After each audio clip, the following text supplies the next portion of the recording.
So this vibrational reality gathers momentum. We gave it a name because we want you to accept it as the reality that it is.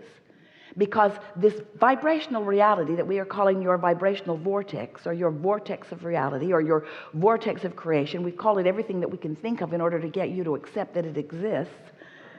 See it? No, you don't. You can't see it or hear it or smell it or taste it or touch it, but it is a vibrational reality that in time you will be able to tune to and you will be able to recognize. But we want you to know that it is the beginning of all things that you are deliberately creating. All things that you desire will come from this, and this vortex came from the life you lived.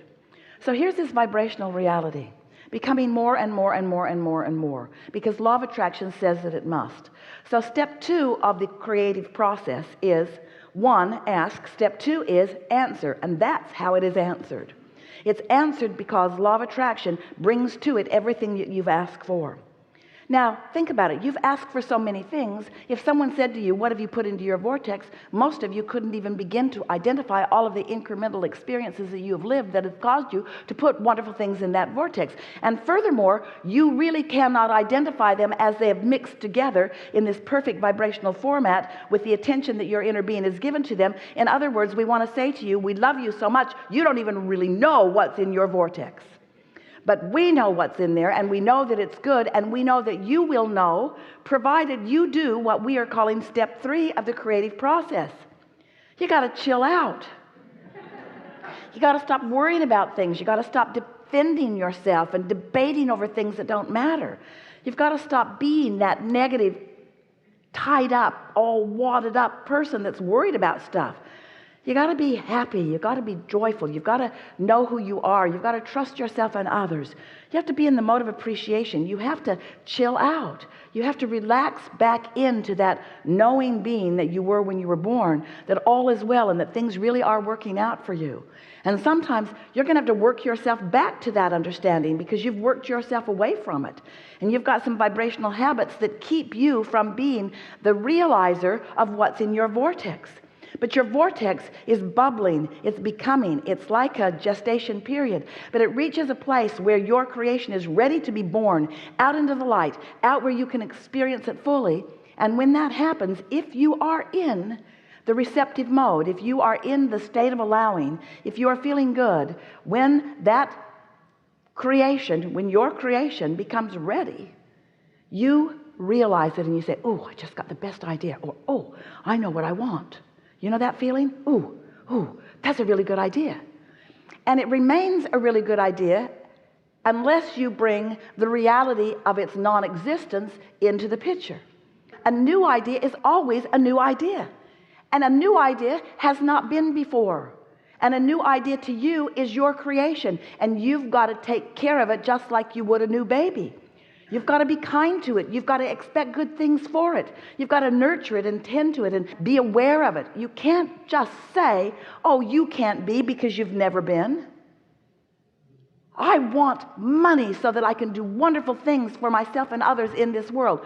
You can't do that. Nobody in your family's ever had any money. What makes you think that you will have any money? Look how much money you've got. How much money do you have anyway? How much? These are the thoughts that are going through your mind, and that's not taking care of your baby. That's not taking care of the creation that you've just given birth to, the creation that law of attraction is supporting. You can't realize that into your experience if you are contradicting it with reality. So many of you have been trained to be objective, to face reality. And we say, you did not come to face reality. You came to create reality. You came to bounce off the reality that already exists. Put pieces of new ideas into your vibrational vortex. Allow law of attraction to stir it up and mix it up and compound it and add more to it and put the energy that creates worlds behind it and get it ready for you to realize it, you to become aware of it. And when that desire is born within you, we want you to know how much came before that. How much even before you came into your body, how much ever since you've been in your body, how much as your vortex has been growing and expanding and becoming, how much attention source energy has put to it. This is a real thing, and it's real for you, and you can have it, and this is your creation, and these are your ideas, and you get to do this, but you can't kill it with reality. You can't say, That'll never work, because it will if you will let it, because the laws of the universe are queued up for it to work. How much time do you spend lying in your bed at night and keeping your blood pumping? There are things that happen without your attention. And so as you accept that all of this is going on, and that there is a reality, and that it is full of the things that you have created, and it will, as it has already come from a vibration to the thought of your desire, this thought of your desire will turn to real things. It will turn to fortunes, it will turn to bank accounts, it will turn to relationships, it will turn to empires, it will turn to anything that you want it to turn to. These vibrational then thoughts do become things. That's what creation is all about. And so if you have been a physical human who has been walking around just looking at the things that have already been created, you might not be aware of how they got there. But we want you to begin to make the association between the thoughts that you've been thinking and what those thoughts are turning to. In other words, thoughts do turn to things. This is the creative process. And so we say all of that in the way of just giving you this one statement, which is the most important statement that you will ever know. Your thoughts matter a lot. And you can tell by the way you feel whether you are encouraging your creation to become more right before your eyes, or whether you are slowing it down. It will mature and it will become more, because law of attraction and natural momentum say that it must be. But you, dear hearts, have become so adept at beating the drum of what is, that you so often do not allow the natural maturation of your own creations. When you want it, it is supposed to come, and it is supposed to surprise and delight you as it does. And as you look around your world, you know those masters. You see them. You see those people who come up with an idea about something that has never been before, and then sometime later you see it changing the whole face of your society because one person believed in something that nobody else believed in. And at first you call them crazy, and you often do not like them very much.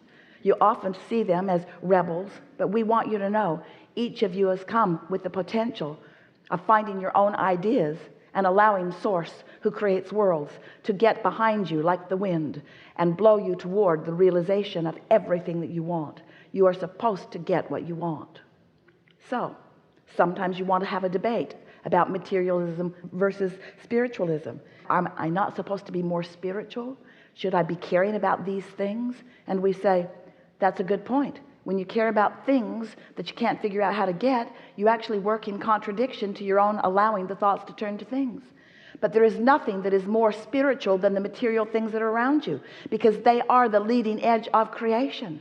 And so if you will come to realize that you are a creator, but if you will put your emphasis upon how you feel, that's how you tend to the nurturing of the beginning of those thoughts.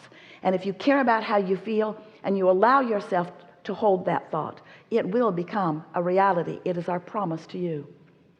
Esther's husband, Jerry, he made his transition about 4 years ago. But when Esther met him, she was so exhilarated by knowing him, because he already somehow had come to understand that thoughts do turn to things. And she watched him through the years that she was with him, over 30. And she noticed that when he had an idea about something, he often didn't talk about it to her in the early stages. And she always thought that was odd. At first it really bothered her. You know, you need to let me in on these things in case I don't want to do them. And he would say, precisely. Why would I talk to you about something before I have enough momentum that you can't stop it from happening? And Esther thought, that's tricky. I don't know if I like that very much. But she really had no choice, because Jerry was very private about things, very contemplative. She'd see him sitting at his desk, and he'd be sitting, and he'd have his notebook out on his table as if he was going to write something really profound and important. And she would look sort of as she was walking by, she would realize that nothing was written, but that he was deep in thought. And she used to call him the contemplator, because she could see that he was contemplating.